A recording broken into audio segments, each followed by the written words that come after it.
the storm clouds beneath the obsidian throne churned with fury as Sariel was drawn forward, his massive black wings scraping against the floor. Lightning arced between the pillars of heaven's court, and the air itself seemed to scream. His armor, midnight black-edged in gold, was scorched, smoke still rising from the breastplate where the turquoise gems had lost their glow. Above his horned helmet, the sacred halo that once marked him as holy hung in shattered fragments, barely clinging to existence. Every angel who had ever stood in this place had been cast down forever. Every single one. But this one is different. His name is Sariel, and he is about to become the only fallen angel in all of eternity that God forgave. But why him? What did he do that countless others didn't? And what does Behold the his story storm's mean for you? fury from Because the if there is Manuary. mercy for an angel Tremble, who broke Bonnie, heaven's judge! most sacred law, maybe, just maybe, there is hope for you too. Stay with me. This is a story that begins in fire and ends in the most unexpected grace heaven has ever witnessed. Before we begin, I need you to do something. If you've ever felt like you've gone too far, like your mistakes are unforgivable, type the word mercy in the comments right now. Not later. Right now. Because what you're about to hear will change how you see your own story forever. This is Bible Mysteries, where we uncover the stories most people never heard but that can transform everything. Hit subscribe, turn on notifications, and let's dive into the deep waters together. Before the world knew the weight of sin, before Eden's gates were guarded by flaming swords, there existed a rank of angels most humans have never heard of. They weren't the warriors like Michael, commanding legions with swords of holy fire. They weren't the messengers like Gabriel, delivering proclamations to prophets and kings. They were the watchers, the boundary keepers, the guardians who stood between heaven and earth, ensuring that the divine and mortal realms never bled into one another. And among the watchers, there was Sariel. He stood apart from the others, not because of his power, though his presence made even the boldest angels lower their eyes. It was something else. While the other watchers observed humanity with cold detachment, recording their deeds in books of light with the efficiency of scribes, Sariel watched with something dangerous, compassion. His armor told his story. Forged from celestial metal darker than a moonless night, edged with gold that caught heaven's light like captured dawn, it marked him as a guardian of the highest order. But it was the crown that set him apart, a circlet of thorns fused directly to his horned helm, and hovering just above it, a halo of cracked divine light that pulsed with each beat of his eternal heart. The turquoise gems embedded in his breastplate were fragments of fallen stars, given to him the day he swore the first oath, I will guard the boundary between heaven and earth. I will observe but never intervene. I will watch but never touch. That oath was sacred for a reason. Angels possessed knowledge and power that could shatter the fragile world of humanity. One whisper of divine secrets could advance mankind too quickly, throwing God's perfect timing into chaos. One intervention could prevent the very struggles that were meant to forge human character. The boundary existed not to punish, but to protect. Sariel understood this. He had watched civilizations rise and fall, had seen empires bloom like flowers only to wither into dust. He had recorded every prayer, every tear, every moment of human triumph and tragedy in the great books of heaven. And unlike the others, each entry carved something deeper into his spirit, a connection, a bond that shouldn't exist. The other watchers noticed. They whispered in the marble halls when Sariel passed. He feels too much, they said. Compassion makes him weak. But Sariel couldn't help it. When he looked at humanity, he didn't just see the Creator's design. He saw their struggle. The way a mother would go hungry so her child could eat. The way a father would work until his hands bled to build a home. The way they loved fiercely despite knowing everything they cherished would one day return to dust. It started with small questions. Late in the endless expanse of heavenly time, Sariel would stand at the edge of the throne room, gazing down through the veil at the world below. "Why must they suffer so much?" he once asked an elder watcher. "If we have the knowledge to prevent their pain, why do we withhold it?"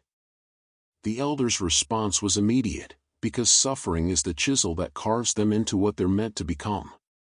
Remove it, and you remove their purpose. Sariel nodded, but the question didn't leave him. It grew, taking root in the fertile soil of his compassion. Then came the Valley of Shadows. It happened suddenly, the way all catastrophes do. A demon prince, one of the ancient fallen who had been cast down long before, tore through the veil between hell and earth. The creature was massive, formed from congealed darkness and ancestral hatred, with eyes like burning coals and claws that dripped poison.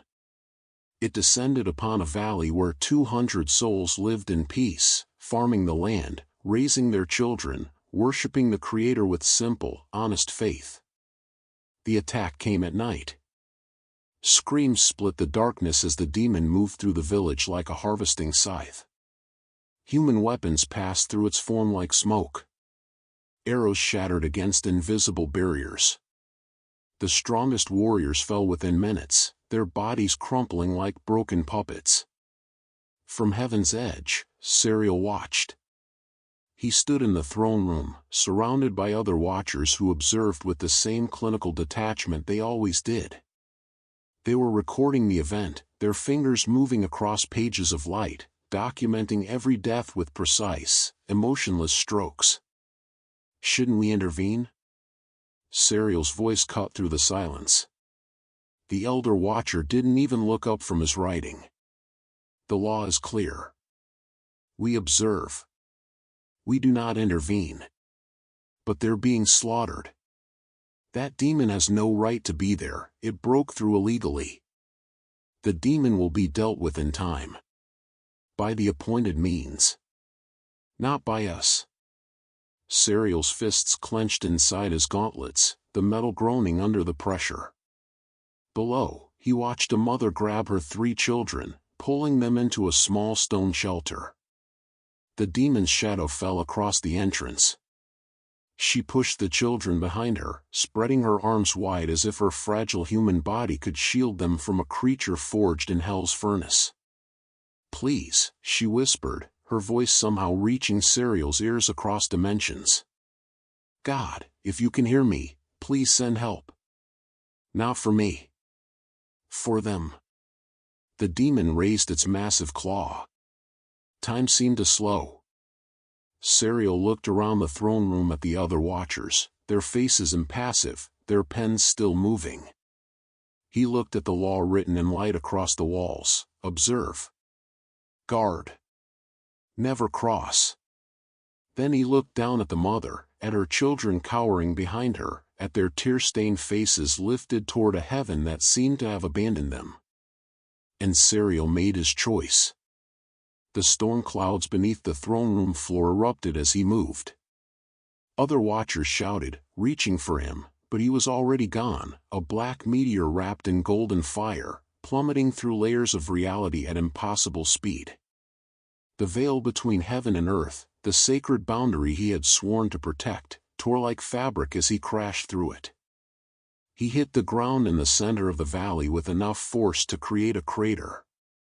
The impact sent shockwaves rippling outward, knocking the demon back. Sariel rose slowly, his massive wings spreading wide, each feather edged in holy fire despite the darkness of his disobedience. The turquoise gems in his armor blazed with light that hadn't dimmed yet. The demon turned, its burning eyes widening with something that might have been surprise or fear. You're not permitted here." Sariel's voice was quiet, controlled, laced with righteous fury. "Neither are you." The fight lasted 7 seconds. Sariel moved with the precision of one who had trained in heaven's armies for eons. His fist, wrapped in celestial armor, connected with the demon's chest. There was a sound like reality itself cracking, and the creature exploded into ashen shadow, its scream echoing across dimensions as it was hurled back into the abyss. Silence fell over the valley. Slowly, the surviving humans emerged from their hiding places. They stared at Sariel with wide eyes, awe, gratitude, and terror mixing on their faces. The mother he'd saved stepped forward, her children clutching her legs. Tears streamed down her face. "Thank you," she whispered. "You saved us." "You..." She stopped. Her expression changed from gratitude to horror. She was looking at something above his head. Sariel felt it before he saw it. The connection, the living thread that had always linked him to the Creator, went suddenly, terribly silent. It was like someone had cut out a piece of his soul. He looked up. His halo, the mark of divine favor, was cracking. Fissures of darkness spread across the light like veins of poison. Pieces began to break off, dissolving into nothing as they fell. Behind his horn crown, the sacred symbol that declared him holy, pure, and worthy was shattering. The humans gasped and stepped back. Some fell to their knees. They didn't understand what they were witnessing, but they felt it, the cosmic wrongness, the price being paid. The sky above the valley split open. Not with the gentle light of blessing, but with the consuming radiance of judgment. A voice that was not sound but pure authority filled every molecule of air. "Sariel." The angel collapsed to his knees, his armor suddenly weighing more than mountains. The humans scattered, fleeing to their homes, the mother pulling her children away from the being who had saved them but who now trembled under divine wrath. In an instant, Sariel was no longer in the valley. He was back in the throne room, dragged by forces he couldn't resist, his wings scraping across obsidian floors as he was pulled before the seat of judgment. The other watchers stood in ranks on either side, their faces a mixture of shock, vindication, and something that looked like pity. At the far end of the chamber, where light and lightning converged into a presence too vast to fully comprehend, sat the throne. "You have broken the sacred law," the voice declared, and every word felt like it was rewriting reality itself. "You crossed the boundary. You intervened. You placed your judgment above divine timing." Sariel couldn't speak. He wanted to defend himself, to explain about the children, about the illegal demon, about the mother's prayer. But the words died in his throat because he knew none of it mattered. The law was absolute. The boundary was sacred. And he had shattered both. One by one, images appeared in the air around him, other angels who had crossed similar lines. Lucifer, so consumed with pride he'd led a rebellion. The 200 watchers who descended to take human wives, corrupting both realms. The angel who tried to prevent Abraham from sacrificing Isaac, nearly derailing God's entire plan.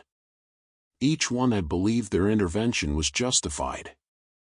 Each one had been cast down forever, their angelic nature twisted into something monstrous. "Every angel who has stood where you stand now has fallen into the abyss," the voice continued. "Every one has been consumed by pride, unable to see beyond their own righteousness. They believed they knew better than the Creator." Sariel's head bowed lower. The weight of truth crushed him. Hadn't he done the same? Hadn't he decided that his compassion was wiser than God's timing? That his intervention was necessary despite divine law? "Yes," he whispered, and the word echoed through the chamber. "Yes, I did." The assembled watchers stirred. This was not how fallen angels responded. They raged. They justified. They blamed. But they didn't confess. Sariel's voice grew stronger, fueled not by defiance but by something else, genuine remorse.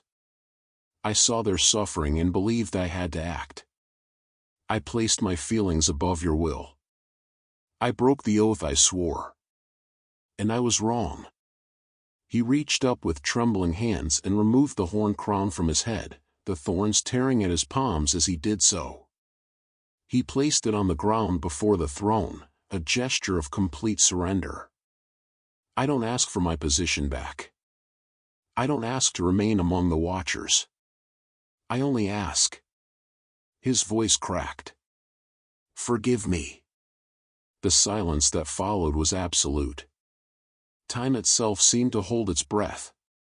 In all of eternity, no fallen angel had ever spoken those words. Not one. Pride had been their chain, the inability to admit wrong, to bow, to seek mercy rather than demand justice.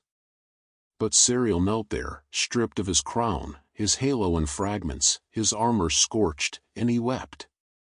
Not for himself. For the pain he'd caused the Creator. For the law he'd broken. For the damage his disobedience might have caused to the careful tapestry of divine timing. The light from the throne grew brighter, but it changed.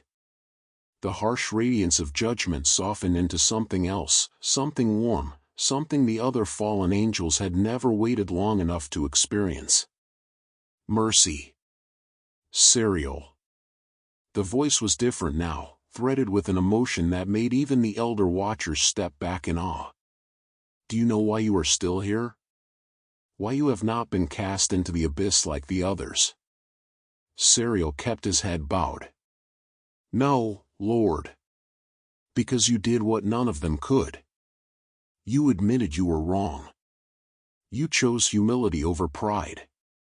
You sought forgiveness instead of vindication. There was a pause that felt like the universe reorganizing itself. Rise, Sariel. Slowly, hardly daring to believe, Sariel stood. The fragments of his halo still floated around him, broken and dim. His connection to heaven still felt severed. But something new was growing in the space where judgment had been, a thread of grace, thin but unbreakably strong. Your crown is gone, the voice said. Your halo is shattered. Your old position among the watchers is ended. You cannot return to what you were. Sariel nodded, accepting the consequences. But I am sending you out again.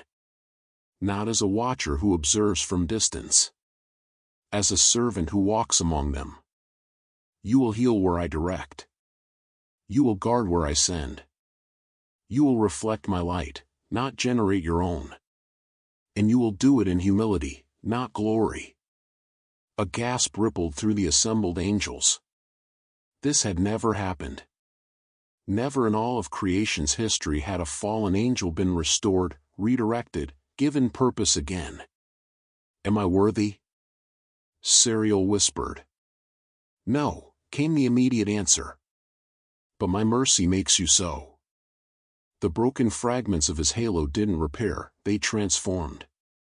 Instead of the perfect circle of divine light he'd once worn, a new symbol formed. The cracked halo remained, a permanent reminder of his fall and restoration. The thorn crown reappeared on his helm, but now it pulsed with soft golden light instead of harsh judgment. And the turquoise gems in his armor, which had gone dark, began to glow again, not with their original brilliance, but with a gentler, humbler radiance. Sariel was no longer the angel he had been. But he was no longer fallen either. He was something new, the first redeemed. When consciousness returned, Sariel found himself kneeling in damp grass. The smell of earth and wild roses filled his lungs, sensations he'd never truly experienced before. He looked down at his hands, still covered in celestial armor, but the metal looked different somehow. Warmer. More humble. He stood slowly, his wings folding against his back. Around him stretched a quiet countryside, farmland dotted with small villages. Morning light painted the hills gold.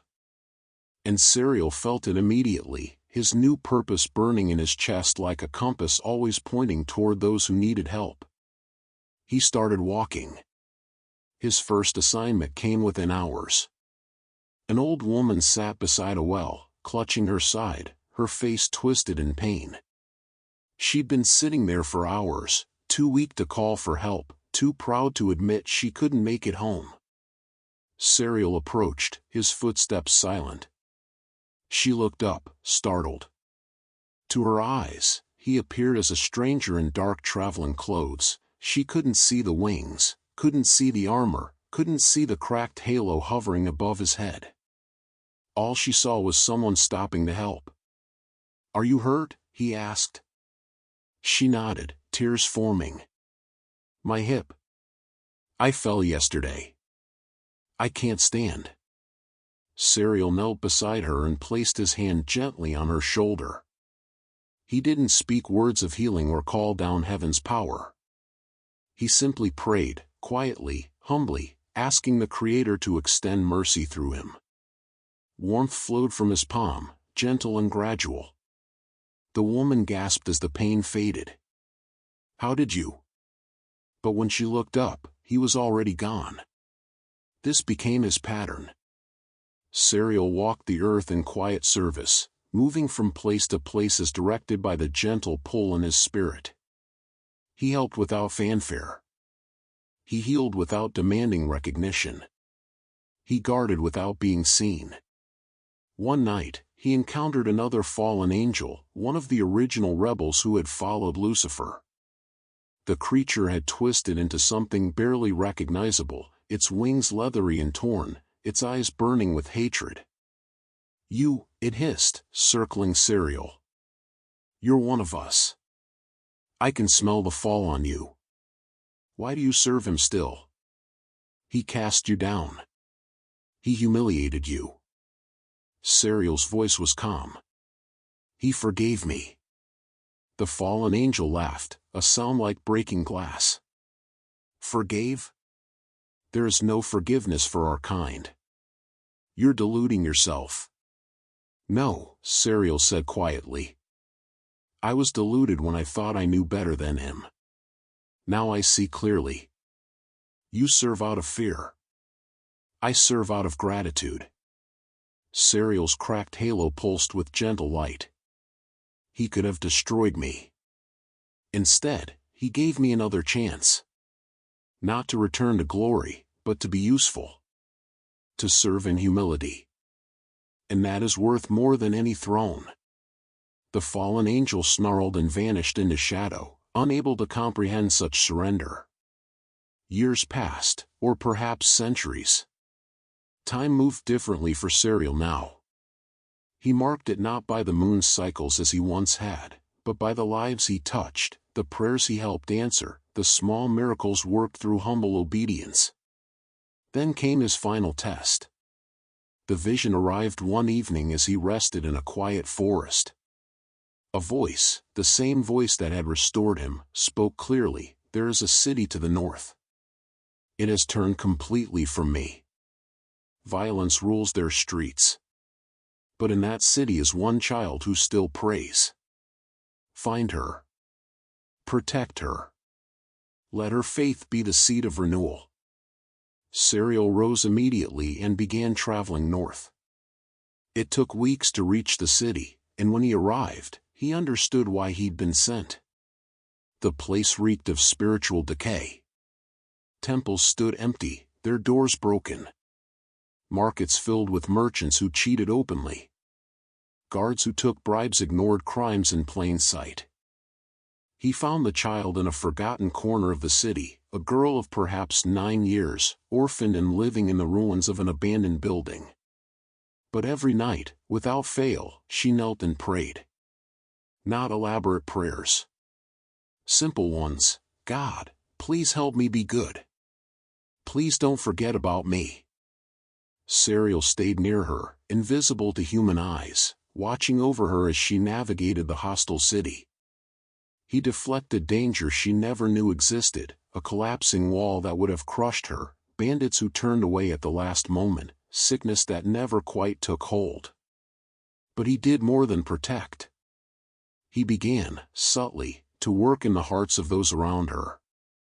A baker who found himself compelled to leave extra bread near where she slept. A merchant's wife who felt unexpectedly moved to give the child a warm cloak. Small acts of kindness, sparked by gentle spiritual nudges, began to spread like ripples in still water. The child's faith grew stronger, and somehow, miraculously, it became contagious. Then came the fire. It started in the market district on a night when dry winds howled through the streets. Flames spread rapidly, jumping from building to building. Chaos erupted. People ran in all directions. And the child, sleeping in her ruined building on the city's edge, was cut off as fire surrounded her shelter. Sariel didn't hesitate. He manifested fully, not in humble disguise, but in his true form. His massive wings spread wide as he crashed through the burning wall. The child woke, coughing in the smoke, terror in her eyes. "Don't be afraid," Sariel said, his voice gentle despite the inferno raging around them. He wrapped his wings around her, shielding her from the flames, and carried her through the fire. The heat couldn't touch him, and under his protection, it couldn't touch her either. When they emerged into the street, onlookers gasped. They saw not a man but an angel, armor of black and gold, wings of shadow and light, and above his horn crown, a halo unlike any in scripture, cracked, broken, but still shining with stubborn grace.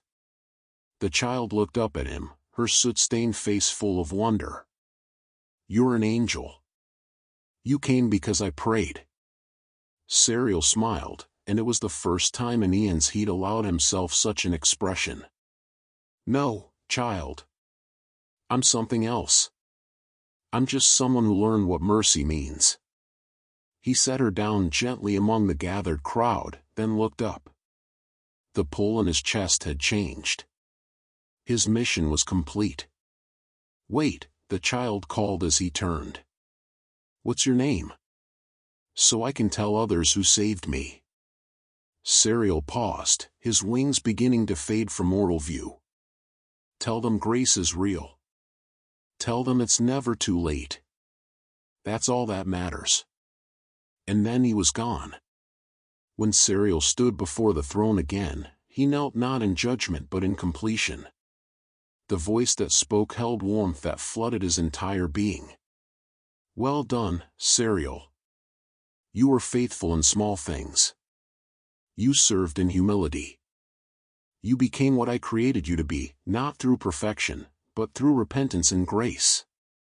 The cracked halo above his head pulsed once, twice, and then stabilized into its permanent form, an eternal reminder that mercy is stronger than judgment, that humility is greater than pride, that falling is not the end if you choose to rise and surrender.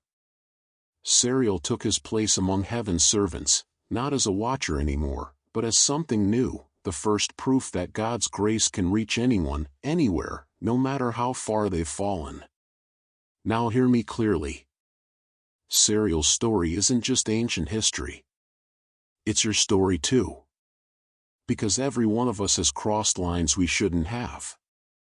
Every one of us has moments where we chose our way over God's way. And the enemy wants you to believe that makes you unredeemable, unfixable, too far gone. But if there is mercy for an angel who broke heaven's most sacred law, there is mercy for you. Right now, I need you to do something. Type mercy in the comments. Not tomorrow. Not after you finish the video. Right now.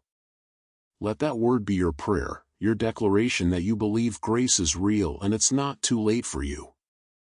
And if this story stirred something in you, if you felt hope rising in places you thought were dead, share this video. Someone in your life needs to hear that redemption is possible. This is Bible Mysteries. Subscribe so you never miss these stories that change everything. Until next time, remember, falling doesn't define you. What you do when you're on your knees does.